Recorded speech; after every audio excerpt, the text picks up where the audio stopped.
Hi, we're live now. So, first Hello. of all, we have with us Richa Shaileji, who's an experienced professional in the Silicon Partners and one of the most renowned persons when it comes to actually having the kind of experience with the people and the employee and the workspace in terms of the company. And we are glad to have you here. And first of all, I'd like to thank you personally for joining us and discussing the topic, which is essentially affecting all of us in general on the internet, on the in the lives as well when you're working as a working professional. So thank you. And so first of all, I'd like to actually discuss about the things that are happening around the internet and especially around the work-life balance, how COVID has been like in terms of when we were in lockdown, and now we have went on to actually seeing that people are now coming from hybrid to now working in office. Essentially, we must have seen that companies are now going full scale on the way things were previously. So one of the things that I actually wanted to understand is like uh, these work life balance things that are happening, that discussions that are happening, and how corporates are seeing this, and how is it that it is affecting so many individuals on a personal level. So what are your thoughts on that? Like, how should corporates be going ahead with this decision?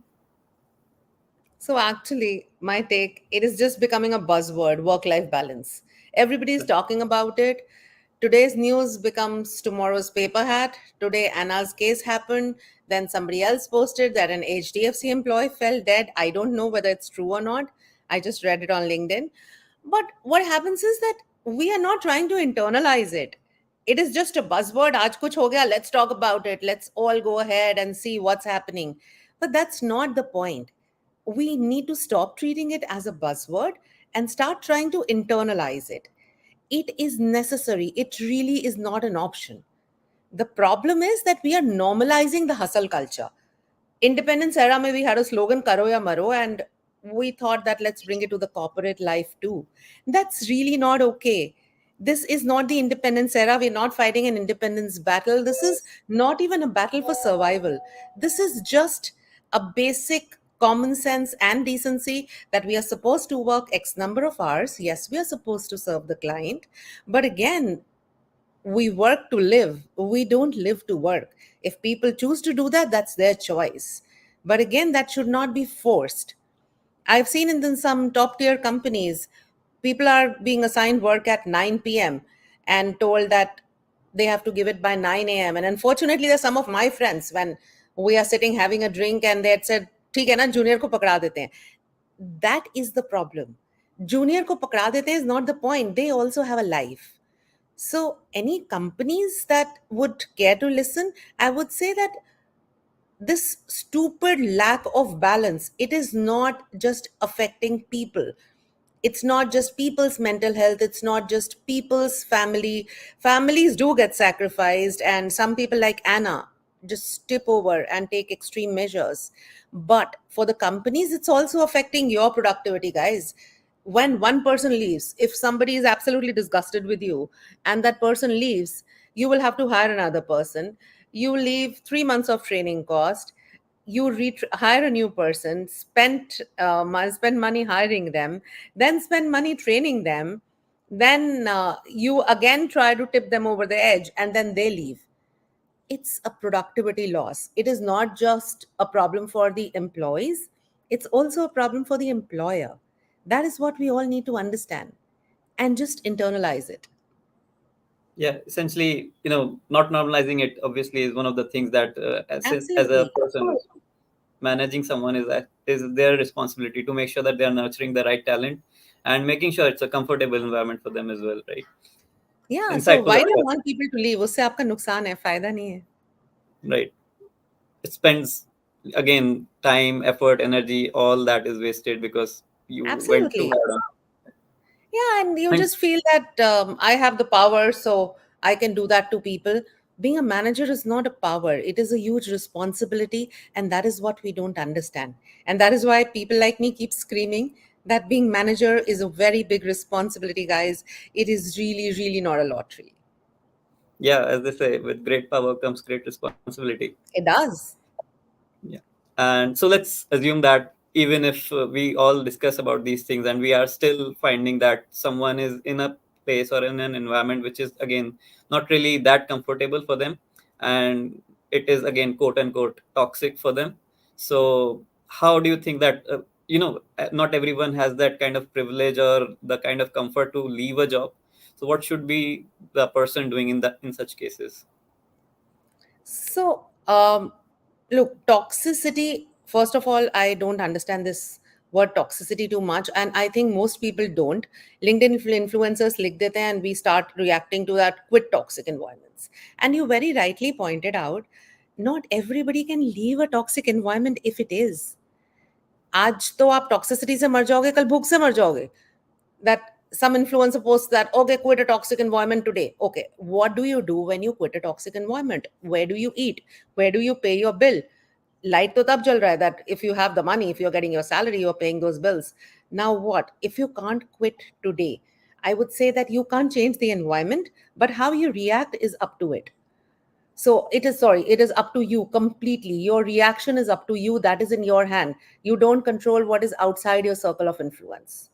So when Right. people come to me and ping me that how do I deal with it? So I have a very few simple tips that, okay, if it is a toxic environment, you don't quit today because you need to survive. What you can do is set boundaries like a pro.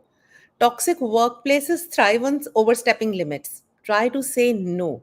Say no when necessary. Set boundaries, protect your time and energy, and it is complete okay. It is not selfish, it is self preservation. It really isn't selfish. Then master the art of detachment. That's my second tip to people. Yeah. Create a mental barrier between what is happening and you personally. Suppose if you are swearing at me, if you are shouting at me 12 hours a day, I do not need to take it personally. You are not shouting at Richa. You are shouting at that person who's sitting in the chair.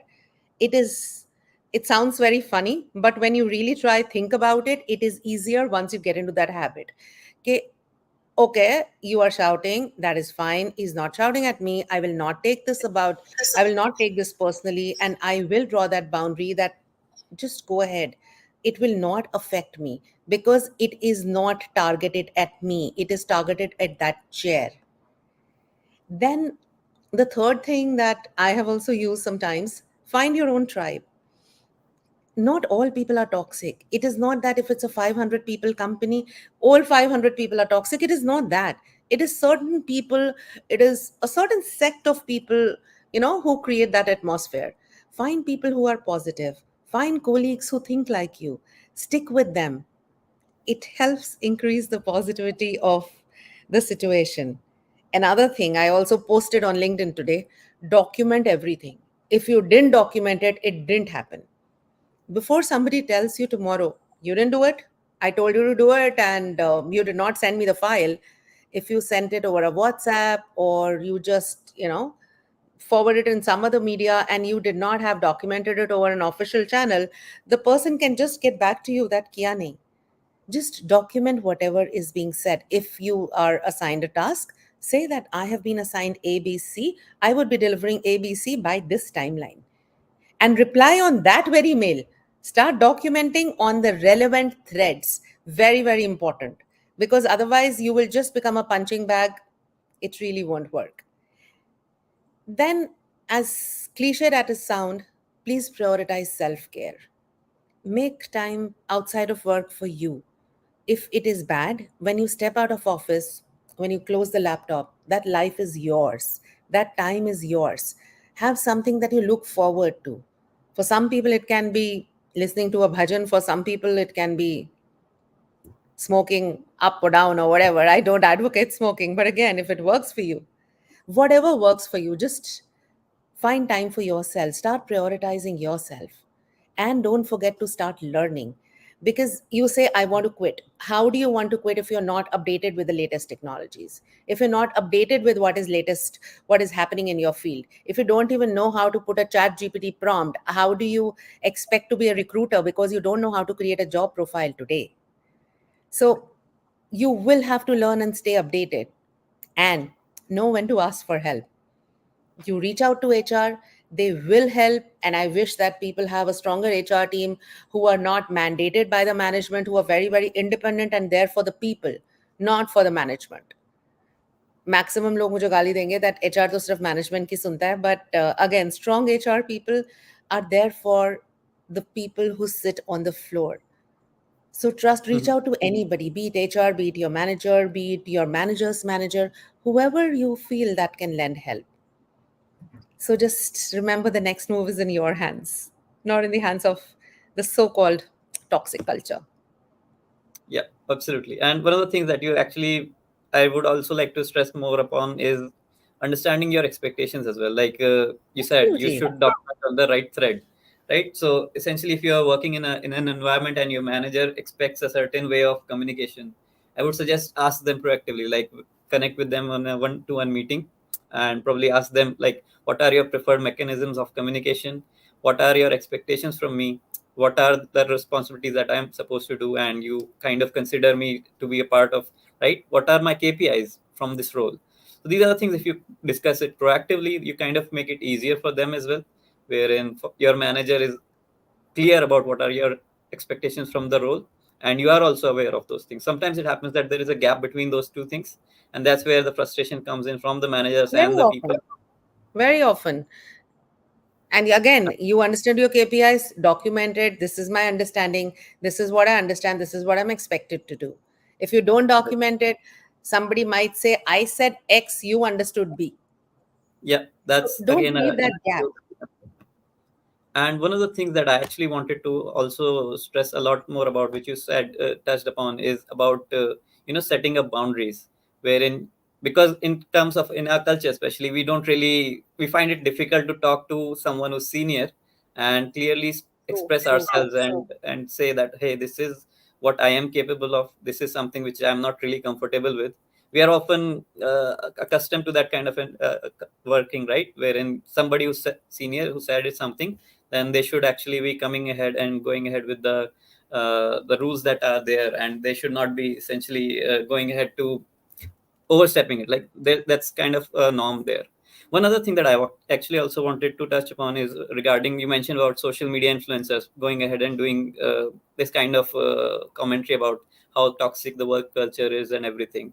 So is it something which has happened recently, or is it something which has been happening for a long time, but again, because of social media, it is more visible now?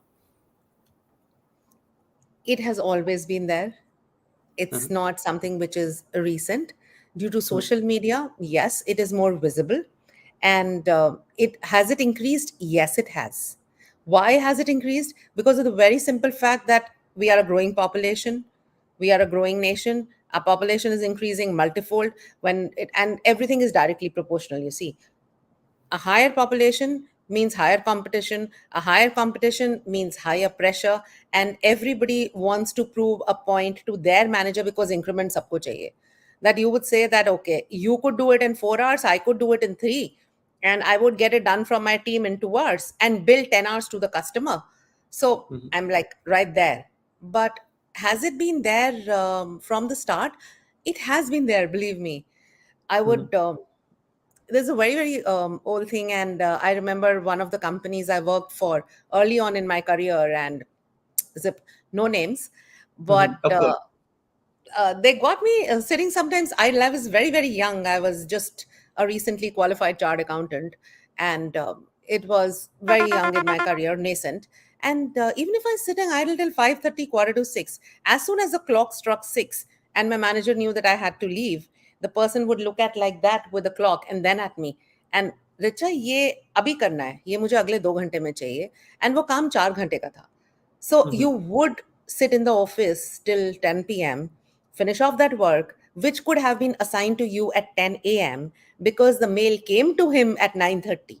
But Mhm. people just behave like that. And at that point of time, there was no cab culture. There was no, you just couldn't hail an Mhm. Uber. Right. Either you had the money to take an auto or a private cab, or you would sit on the bus stand. In the age of social media, what would you do? You would sit on the bus stand and then you would be picture later, my manager harassed me, I'm sitting for the bus, or I have hailed a cab, and you would be like so dead, you would face palm yourself, and I'm so dead, and you would be again posting on LinkedIn and possibly some people on Insta that Mm-hmm. I'm so dead. So has social media increased the visibility? Yes. But has it been there? It has always been there, really. Mm-hmm.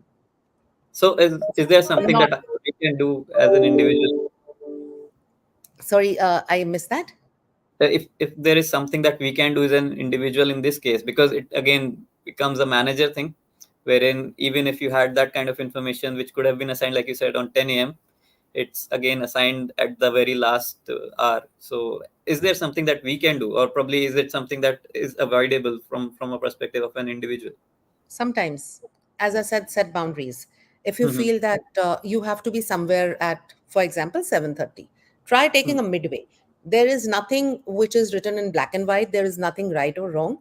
Say you are assigned work at 5:30 and you have to leave by 6:30, and you have to be somewhere by 7:30. You can very categorically say that I am sure that this is urgent. Can I please deliver it at 9:30 tomorrow or 11:30 tomorrow? Because I can do what I can in the next 1 hour, and I have to be somewhere which I cannot avoid. Mm-hmm. You would be shouted at once, you would be shouted at twice, but the third Mm-hmm. time the person is also going to know that you have set your boundaries, you are saying no. People thrive on the fact that everybody is going to say yes sir, because we have been programmed to do that yes sir. Yep. So as soon as people realize that you are setting boundaries, you are trying to say no, you are trying to push away, and you are trying to deliver the next day at the earliest possible opportunity, people start behaving sooner or Mm-hmm. later. It might not be an easy transition, but again, if you say keep saying yes sir, you are going to bend so much that you're just going to become a doormat. Mm-hmm. So I say Absolutely. bend over, but don't bend over to the extent that people walk all over you. All right. So very important point to note down is again setting up clear boundaries, and it is going to be difficult thing to do, but then it is Yes, again it a is. thing that can be achieved over a period of time. One other thing that I actually wanted to discuss about the definition of work-life balance, right? Essentially, it could be different for different people. So, what is it according to you, and how do you think one can achieve it? For me, work life balance is not a 50-50 split, to be honest. That I have to work from 9 to 6, and from 6 onwards, it is my time. For me, it is the vibe that, okay, does it match? Maybe there is a client deliverable, maybe somebody's breathing down my neck, I'm working 14 hours that day. But there are other times that even the organization I work for, it is a SAP consulting organization. We work on AI, ML, and we bring the cloud together. The client is sometimes like abhi chahiye is samay dena hai. The whole team is working like for a week like crazy. We're not taking breaks. We are in office till 5 a.m., 5 p.m., then we are on calls again starting 7:38. But at the same time, if we don't feel like working, and if there is a lighter work, you want to walk out at 4 p.m., it's completely fine. Just drop a text to your manager that I'm here if I anything needs me urgently, and just walk off. So it's not about that split. It is about owning your time. It is about owning your freedom. It's about being able to do what you really want to do. People feel that if I'm free after 6, that's work life balance. That's not. Some days you might need to be free at 2 p.m. You might have a doctor's visit, or it's simple. It might be a girlfriend's birthday. You just want to take her out, and it should be okay for you to tell your manager that I have my girlfriend's birthday, I'm taking her out, we are out on a date, and if there is something which is needed, I would do it by afternoon or pre-lunch, and I would walk out. That is work life balance. So, Absolutely. and when you people ask me that, do you think it's achievable, my answer always is like 100%, because balance doesn't mean perfect. Some weeks are busier, some are not. It is just about ownership. And it's not about equal work and life every day. It's about being able to switch gears whenever you want to. And when you hit that sweet spot, it is beautiful. That's Absolutely. my definition. I guess quite to an example like here could be that we all saw that CrowdStrike event which happened with the Microsoft environment, right? And in that case, we found that a lot of people were working day in out to actually resolve that issue at the very earliest, because it was affecting the whole kind of an environment, which is again went ahead with Microsoft, and again affects Absolutely. flights and everything, banking softwares, everything. So on that day, you can't really expect people to be saying, "Hey, I'm going out at 6, and I'm not really available after this time." So Exactly. it's The whole difficult. Microsoft is down, and you would like, "Mera to 6 baje kaam ho gaya. I really need to leave." And if I work at 7 and there is no work-life balance, people are pressurizing me and overloading me. This is drama. Mhm. This is again, it again affects the kind of business that you're working for. Then it becomes a challenge that you're not available at the worst time possible, and then you kind of make it difficult for the manager as well. So someone who's actually working with you, they kind of expect a kind of accountability, which is what we say, that you are accountable for the work that you do. You take it with full responsibility and deliver it with time. And then if there are some issues, Absolutely. you find it time to actually resolve those things, that especially in such cases, such extreme cases. And we have seen that with the different companies in India as well. Like, you must have seen that photo where, in case of a New Year's Eve, you see Zomato employees being in office, making sure that everything is Absolutely. working. See, it is So also New Year's Eve for them. It is also Diwali for them. But again, yeah, it is the kind of business, and we go in with our eyes open. It's not that somebody didn't tell us. yeah. So these are the kind of things that you will expect in a work environment. But then again, as you said, that there should be a balance between those things. If you are supposed to work at midnight on a New Year's Eve, then there should be a sufficient gap between, if I'm supposed to leave at 2 for some reason, it could be any reason, or it could not be a reason at all, just not feeling today. Then that kind of thing Absolutely. should be available. Yeah. I guess these are the things that it comes with time. With as an individual, you kind of start to get there once you are someone who's respected in your work as well, and you show accountability. Like, if someone who's available at the worst time, then they are also supported at their worst times as well. That So is true. I guess, And that is what being a manager is all about. And it takes time. You're very right there. It takes time. It takes some maturity. right. And I mean, one other thing that I actually want to discuss here is about the size of companies. Like, in case of a startup like Zomato, let's say if there are 10 people available for the same task, some of us will get a responsibility of being available on that day. And again, it could be a rotational thing which can be done over a period of time. Let's say last time you were available, this time somebody else will be available.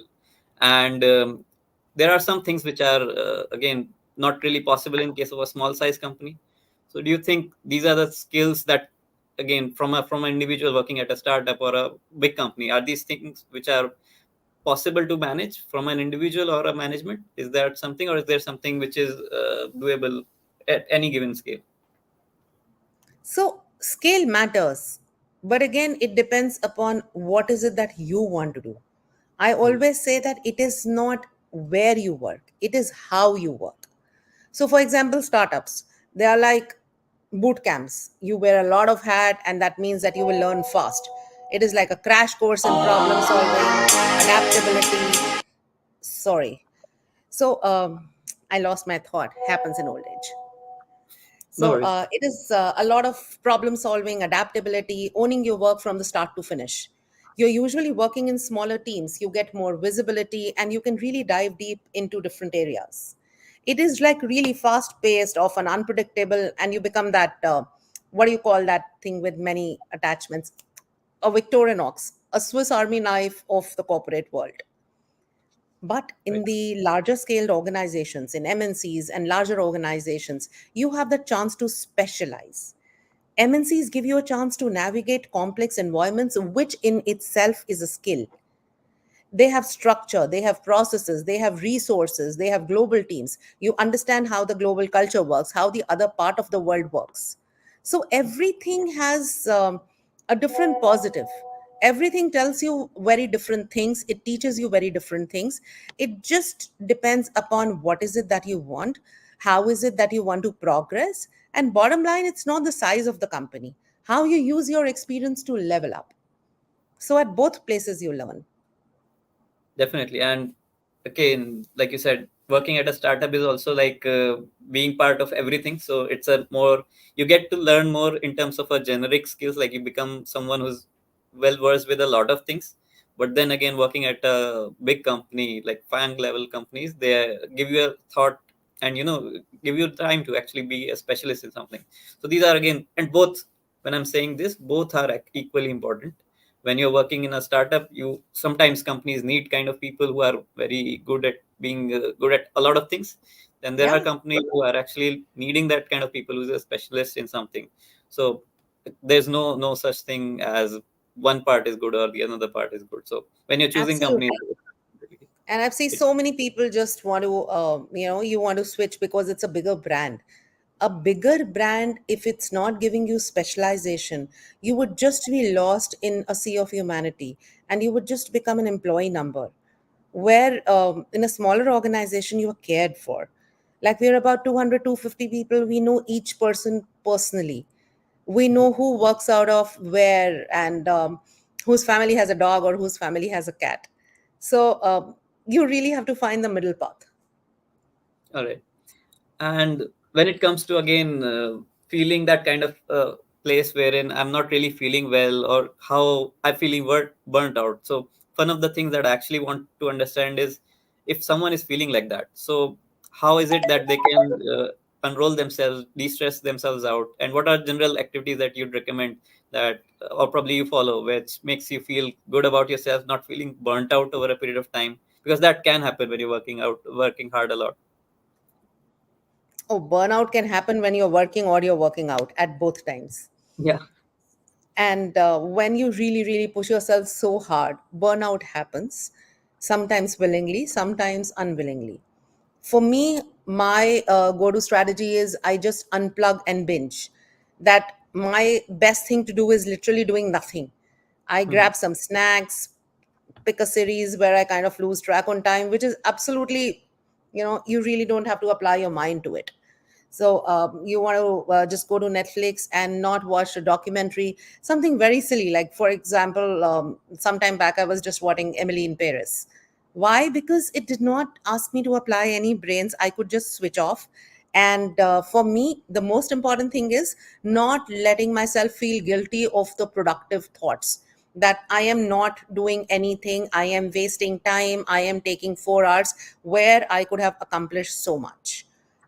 It is a brain of entertainment, and that has always worked for me. And if I'm Right. not physically very drained, a good workout can do wonders. For some people, it can be a walk in the park, walking their dog, it can be a good yoga session. For me, it is working out, that you go to the gym and you really sweat it out and you feel better about yourself. And It if kind you of have a slight bit of time, yeah, you were saying Mhm. something. No, no, please continue. Yeah, just take a weekend break, because in my office also I've seen people talking about that we will take a break when there is a long weekend, we will go out for 5 days. Guys, that's not required. Sometimes just going to a cafe, working out from there, meeting new people, seeing newer faces, talking to people who have a very different perspective, people you don't know, it really, really detoxes. And for some people, tech detox helps, because you are continuously on social media. You are chasing, if you're posting on Insta, you're just checking that what is the kind of traction you're getting. If you're posting a LinkedIn post, how many likes, how many reposts, what kind of engagement I'm getting. And even if you're switching off you from work, you are really not switching off from that thing, that what engagement I'm getting, you still into that. So a digital detox is very, very important. And when I talk about others, I would just say that please listen to your body. Burnout happens when you ignore the signs. Don't wait till you are running on fumes. Mhm. Schedule a down time before you crash. And don't feel guilty. Break isn't laziness, it is necessary. You would be 10x more productive than you get recharged. Find your reset button. As I said, that it can be exercising, it can be walking, it can be anything. Just find your reset button, and don't feel guilty that you are not that you are wasting time. If you take a weekend break, if you take 2 days for yourself, आपका billionaire बनने का chance नहीं चला जाएगा. So stop Mhm. feeling guilty about it. Burnout is real, but so is recovery. The key is to own your time and to recharge. Absolutely. Golden words actually to be said, that both things are real and both are possible. So take your time to invest in yourself in terms of both mental peace as well. So one, now moving on to the last segment, of course we are stretching a little bit of your more time. uh, One of the things that you would recommend in terms of getting resume shortlisted, now we're going ahead for the viewers who are actually looking for jobs, who are job seekers. So what are the things that you'd suggest that in this day, like in 2024, what is it that they should do in terms of putting creating a resume, that they can make sure that their resumes are better looking and shortlisted better in terms of the competition? That is one thing that I speak about so often that it feels that I know this by heart. That please, guys, whoever is listening to me, ensure that your resume does more than just exist. There are smart hacks to make sure your resume dust is not in the digital trash, which really, really happens. First, what do you remember it? Tailor it. So I've seen people apply for, say, HR and admin. For both HR and admin, they send the same resume. Tailor it. If you're applying for HR, say HR. If you're applying for admin, say administration. Everything, one size does not fit all, especially not in a resume. It's more like dating, that you have to show them why are you the perfect match. They really need to Mhm. know that. And don't launch into a Sholay kind of a movie. Skip those boring intros. Make your summary pop. Show in 2 to 3 sentences. Show what you bring to the table. Why is it that you need to be hired?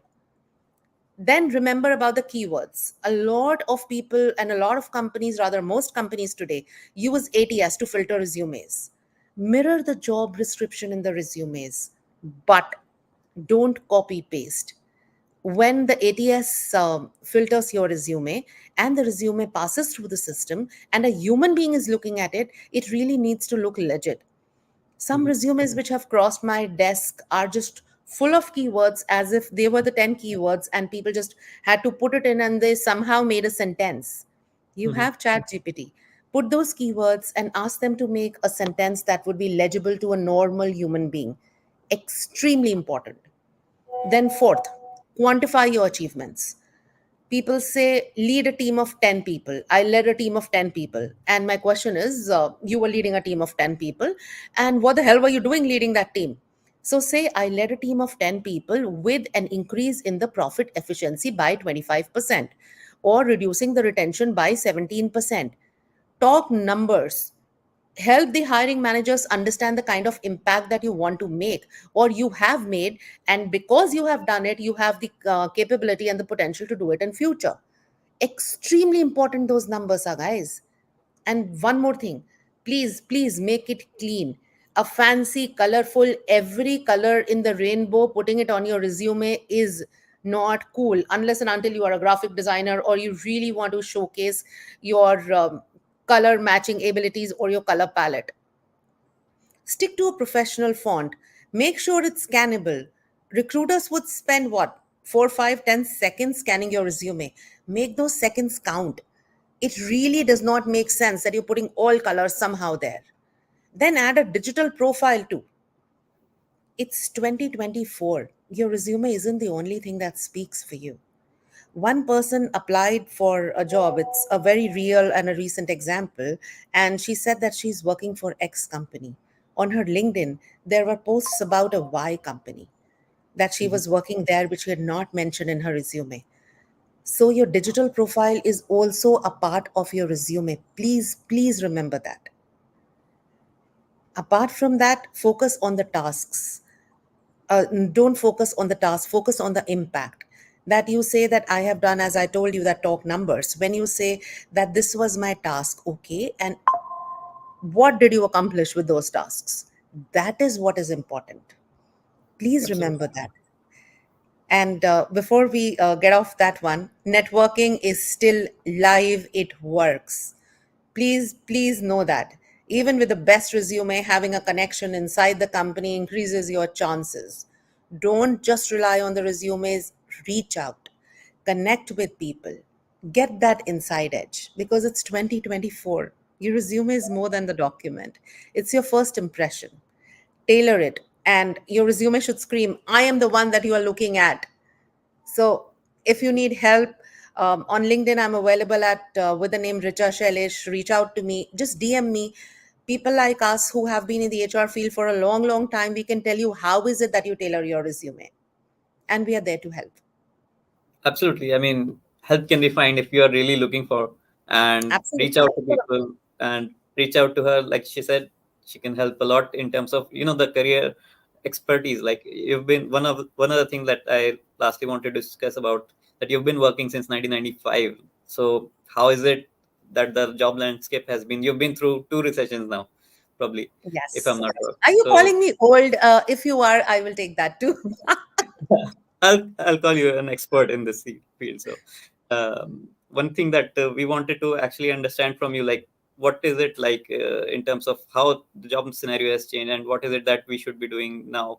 Of course, you've given a lot of detail into how we should create resumes, how we should set boundaries in terms of working, but then again, how hiring has been changing over the years. So, we would also want to know some insight about that. As you very rightly put, that we have seen two recessions. The life and hiring has gone from 0 to 180. It has had a needle change, but believe me, it's been a very, very exciting journey. It has been extremely exciting to watch and be a part of that evolution. At one point of time, the resumes were just paper, and you used to physically hand it over to go and physically hand it over to people who used to advertise in the newspapers. And you might laugh today, but if you really wanted to make an impression, you really didn't have a fancy resume. You used good quality paper, Mhm. because that gave you the edge that this person is like really nice and really serious. At that point, interviews were mostly face to face, and networking was all about who you knew in person, not how many LinkedIn connections you have or how many testimonials you have. Also, companies were more focused on long term hires and people who stick around for decades, people who they could mold on their own. Fast forward to today, it is like stepping into a completely new world. Resumes have gone digital, hiring has become all about speed and efficiency. You have got the ATS, which is filtering resumes and it's looking at what a human couldn't even see. And the keywords are the king. Not to mention, video interviews and virtual hiring process have become the norm. Now it is global thanks to LinkedIn, and you can connect with somebody halfway across the world in just seconds. So remember, the focus has shifted to from who will stay for 20 years to who can deliver results quickly and adapt to a very, very constant change. That is what has changed. Back then, it was about just experience and loyalty. Today, companies are looking for skills, for adaptability, for a culture fit. It's not about who you know anymore, but how fast you can learn, how fast you can evolve with the time, how fast you can change. So the hiring process has gone from a very slow, relationship driven process to a very fast, tech heavy, skills first, adaptable process. So if you are not tech heavy, if you're not learning the latest technology, if you don't if the recruiter doesn't feel that you would be able to change with the times, which are like really, really running at a fast pace, and your skills are kind of rusty, things won't work for you. So life has changed, time has changed, we all need to adapt. It has been Absolutely. quite difficult, but yeah, we all have adapted. At one point, we used to see the paper. Today, we are as good with the ATS. Today, we are as good with all the latest technologies. Absolutely. So I guess the only thing constant is the change, and we all should be flexible enough to change with time. So first, As and to cliche as conclude, it is true. yeah, yeah. And thank you again. Concluding the session, thank you, Richa ji, for joining us, and to all the viewers who have been watching this. I hope it was useful to you. And follow Richa ji on LinkedIn. Follow our social media handles if you like such sessions, and be connected with us in the future as well. Thank you. Thanks for having me. Have a good day, guys. Bye bye.